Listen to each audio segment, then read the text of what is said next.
Hello guys आज मैं फिर से आ गया हूँ आपको ये सिखाने कि इंग्लिश का न्यूज़पेपर कैसे पढ़ते हैं। तो चलिए वीडियो को शुरू करते हैं। देखिए यहाँ पर लिखा हुआ है दोस्तों, 9 मंथ ऑर्डिल एंड्स।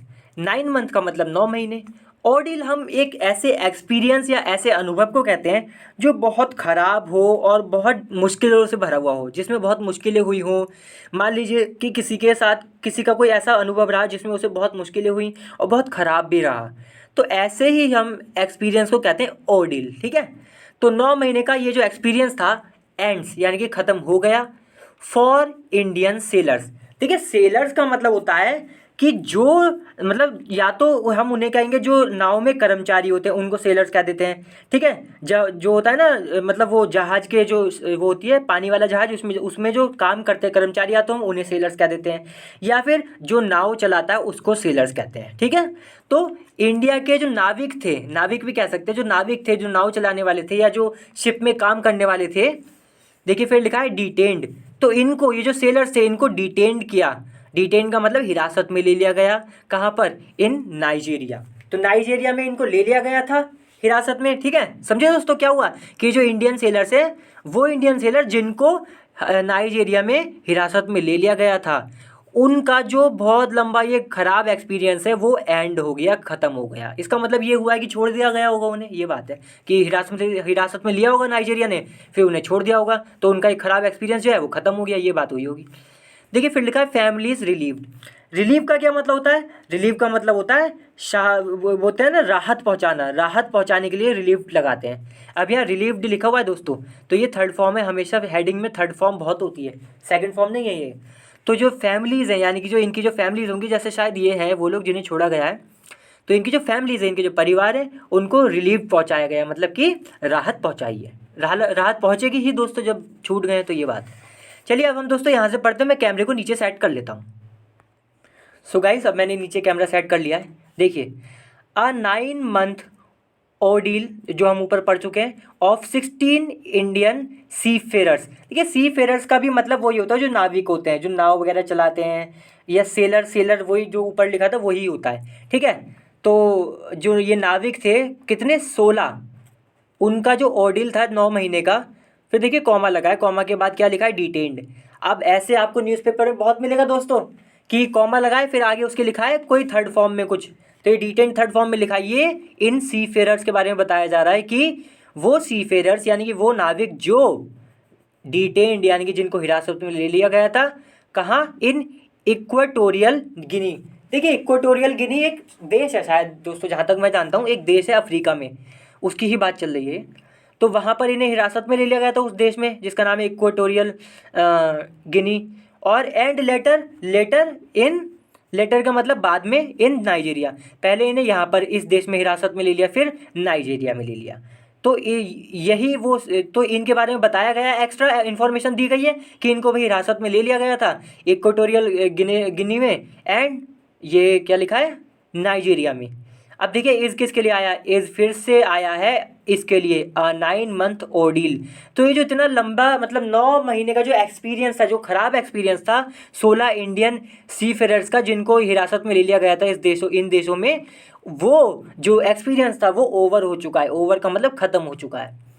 देखिए फिर लिखा है आफ्टर, किस चीज़ के बाद, आफ्टर द नाइजेरियन नेवी। तो जो नाइजीरिया की नेवी है दोस्तों, रिलीज देयर शिप। देयर किसके लिए आया है, देयर आया है इनके लिए, इंडियन सी फेरर्स। तो यानी कि इनकी जो शिप थी, इनकी जो नाव थी, उसको जब इन्होंने छोड़ दिया, कब, ऑन संडे यानी कि शनिवार को।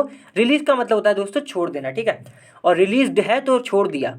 तो जब नाइजीरिया की जो नेवी है उसने जब शिप को छोड़ दिया, इनकी जो शिप पकड़ी थी उसे छोड़ दिया, तो इन्हें भी छोड़ दिया, ये बात है। ठीक है, तो ये जो एक्सपीरियंस, खराब एक्सपीरियंस ही रहा होगा ना दोस्तों वहाँ पे हिरासत में कौन अच्छा महसूस करता है, तो वो जो एक्सपीरियंस था ख़त्म हो गया। फिर लिखा है MV हीरोइक इल्डन, ईडन दोस्तों अजीब सा नाम है, पता नहीं कुछ होगा, अभी पता चल जाएगी। कॉमा लगाए, कॉमा लगाए, इसका मतलब जो आगे बताया जाएगा इसके बारे में बताया जाएगा। The Norwegian vessel. वेसल का मतलब दोस्तों, वेसल हम कहते हैं बड़ी बड़े जहाज जो होते हैं ना उसे वेसल कहते हैं। तो vessel with man on board. With यानी कि जो वेसल था किसके साथ था, मतलब इस वेसल पे क्या था, विद द मैन, मतलब इसमें इस पे आदमी थे, ऑन बोर्ड, ऑन बोर्ड का मतलब सवार। तो इस पे सवार आदमी थे, ठीक है। इस पे ये जिसका नाम है MV हेरोइक इल्डन, ये क्या है, ये नाइजेरियन सॉरी नॉर्वेजियन वेसल है। वेसल का मतलब मैं बता चुका शिप। तो ये एक जहाज़ का नाम है, इसमें आदमी थे ऑन बोर्ड, मतलब सवार थे। इज़ नाउ सेलिंग टू, देखिए अब ये इज़ आया है इस जहाज़ के लिए कि ये जो जहाज़ है वो क्या कर रहा है, अब सेल कर रहा है। सेल का मतलब क्या होता है दोस्तों, सेल का मतलब कह सकते हैं कि मतलब मतलब पानी या नाव पे, सॉरी जहाँ वो होता है ना, समुद्र समुद्र होता है या नदी होती है, उस पर नाव चलाना या नाव में सवारी करना, यही सब सेल कराता है, ठीक है। तो ये देखिए यहाँ लिखा है, ये जो जहाज है ये जा रहा है। आप ऐसे भी समझ सकते हैं सिंपल भाषा की, सेलिंग का मतलब जाना, बहुत ही सिंपल बताऊँ मैं, मतलब वही है दोस्तों घुमा फिरा के, ठीक है। तो मतलब ये जब जाने की बात होती है ना तो हम सेल लगा देते हैं इस पे, जब नाव वगैरह की बात हो और जहाज़ की बात हो, जब ये कहीं जाता आता है तो सेल लगा देते हैं, ये बात है। तो ये जो जहाज़ है ये सेल यानी कि जा रहा है कहाँ पे, टू केप टाउन, यानी कि केप टाउन एक दोस्तों शहर है साउथ अफ्रीका में, वहाँ पर ये जा रहा है, इन द साउथ अफ्रीका लिखा है। फिर है कॉमा लगा के from where they are expected to fly home on June. From where, अब फ्रॉम वेयर किसके लिए आया है, ये जो केप टाउन है ना, केप टाउन साउथ अफ्रीका में, इस शहर के लिए आया है कि फ्रॉम वेयर यानी कि जहाँ से, दे कौन, जिन्हें छोड़ा गया है।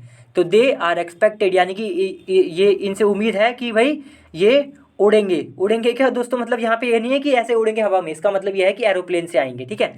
तो उम्मीद है कि भाई ये जो फंसे हुए थे जिन्हें छोड़ दिया गया है ये केप टाउन से मतलब वो एरोप्लेन में आएंगे घर, होम, ठीक है। ऑन कब आएंगे, ऑन June 7 यानी कि 7 जून को। चलिए फिर आगे लिखा है इन केरला, केरला में it has been the end of harrowing wait.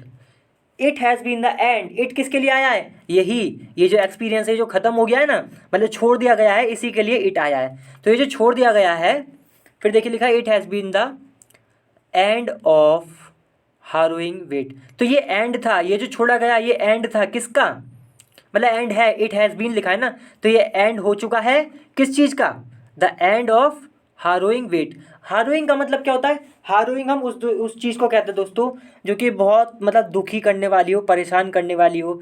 और आगे लिखा है वेट यानी कि इंतज़ार, तो ऐसा इंतज़ार जो कि बहुत परेशान करने वाला था, बहुत दुखी करने वाला था, ये इसका एंड हो चुका है, इसलिए लिखा है it has been the end, ये एंड है।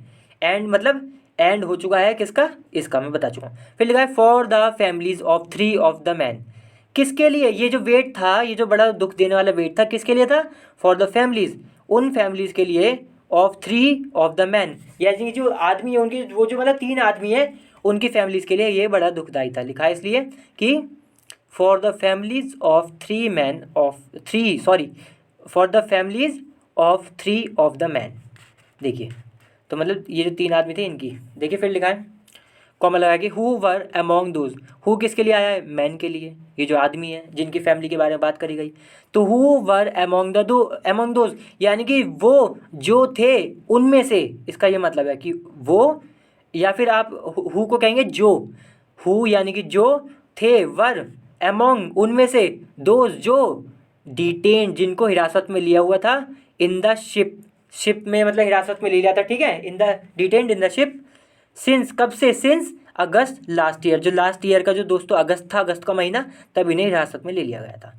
फिर लिखा है over the last months, over the several last month यानी कि इसका क्या मतलब हुआ कि ओवर का मतलब था ड्यूरिंग, चलते, किसके चलते, लास्ट सेवरल मंथ यानी कि जो आखिरी के कुछ महीने हैं या कई महीने हैं दोस्तों, कॉमा लगाए the families have knocked on the doors. तो ये जो लास्ट के कई महीने हैं इसमें फैमिलीज ने क्या किया है, जो फैमिलीज हैं, परिवार है इनके, हैव नॉक, नॉक का मतलब ऐसे, इस चीज़ को हम नॉक कहते हैं, जैसे दरवाजे पे बोलते हैं ना ऐसे करते हैं, ये जो आवाज़ ऐसे बताता हूँ, इस चीज़ को हम नॉक कहते हैं, ठीक है। पूरा प्रैक्टिकल करके बताना पड़ता दोस्तों। तो देखिए ये क्या नाम है, जो कई महीने हैं लास्ट के, तब से ये फैमिलीज क्या कर रही हैं, हैव नॉक्ड यानी कि दरवाजे खटखटाए हैं, ऑन द डोर्स लिखा है ना, तो दरवाजे पे खटखटाया है, ऑफ द स्टेट, स्टेट का मतलब यही हो गया दोस्तों वहाँ की जो सरकार है, एंड सेंट्रल गवर्नमेंट। अब ये सेंट्रल गवर्नमेंट कौन, जो मतलब हमारी जो सरकार है, अच्छा एक मिनट, ये जो स्टेट आया है ना दोस्तों, ये आया है हमारी ही सरकार के लिए आया है जहाँ तक मैं समझ रहा हूँ, हमें ऐसा ही लग रहा है पढ़ने में, देख लीजिए, है ना। तो स्टेट हुई और जो सेंट्रल गवर्नमेंट है यानी कि जो केरला की सरकार है, लिखा है ना ऊपर केरला, तो जो केरला की सरकार है वहाँ पर गई है फैमिली की भाई कुछ कर दो, उन्हें छुड़वा दो। और सेंट्रल गवर्नमेंट जो हमारी केंद्र की सरकार है वहाँ पर गई कि उन्हें छुड़वा दो नाइजीरिया में जिन्हें पकड़ लिया गया है, हमारे जो परिवार के हैं। फिर लिखा है प्लीडिंग फॉर देयर रिलीज। तो इन्होंने जो नॉक किया है, ये जो इनके सेंट्रल गवर्नमेंट और जो स्टेट गवर्नमेंट है इसके जो दरवाजे पे खटखटाया है, घुमा के लिखते हैं दोस्तों, आपको पता ही है। तो ये क्या करते हुए खटखटाया है? Pleading for their release. Pleading का मतलब होता है बड़े ही विनती से, बड़े ही मतलब भावना से कुछ मांगना। तो क्या मांग रहे थे? देयर रिलीज, यानी कि उनकी मुक्ति, कि भाई उन्हें मुक्त करा दो। ठीक है, चलिए देखिए अब लिखा है the vessel was on its way. On its way का मतलब अपने रास्ते पर, और वॉज का मतलब था, वेसल का मतलब मैंने बता दिया जो बड़े बड़े शिप होते हैं। तो जो बड़े बड़े शिप थे वो अपने रास्ते पर था टू पिकअप क्रूड ऑयल। अब ये जो रास्ते पर था ये क्या करने जा रहा था? To pick up. पिकअप का मतलब लेना, उठा लेना। क्या उठा लेना? Crude oil. ये जो दोस्तों क्रूड ऑयल होता है आपको पता होगा दोस्तों, जिसमें से पेट्रोल डीजल वगैरह सब निकलता है, कच्चा तेल भी बोलते हैं शायद उसे। तो ये कच्चा तेल लेने जा रहा था वेसल। देखिए फिर लिखा है फ्रॉम इक्वेटोरियल गिनी। कहाँ से लेने जा रहा था ये तेल? ये जो शिप थी कहाँ से लेने जा रही थी ये तेल? इक्वेटोरियल गिनी जो देश है वहाँ से, एंड नाइजीरिया, और जो नाइजीरिया है वहाँ से। वैन जब इट वॉज स्टॉप्ड बाय, जब इसको रोक दिया गया। देखिए वॉज के साथ स्टॉप्ड यानी कि थर्ड फॉर्म लगी है, ये पैसिव है। ठीक है, तो इट किसके लिए आया है? ये जो वेसल है, ये जो जहाज है, तो जहाज को जब रोक दिया गया किसके द्वारा? By a naval ship. एक नेवल शिप जो थी, मतलब नेवी वाली जो शिप थी उसके द्वारा रोक दिया गया। फिर लिखा है ऑफ, और आगे लिखा है कंटिन्यूड ऑन पेज 4, यानी कि अब ये चौथे पेज पर आगे इसकी कहानी बताई हुई है। हम दोस्तों यहीं समाप्त करते हैं, क्योंकि मैंने इससे पहले एक वीडियो बनाई थी वो भी बहुत बड़ी हो गई थी 40 मिनट की।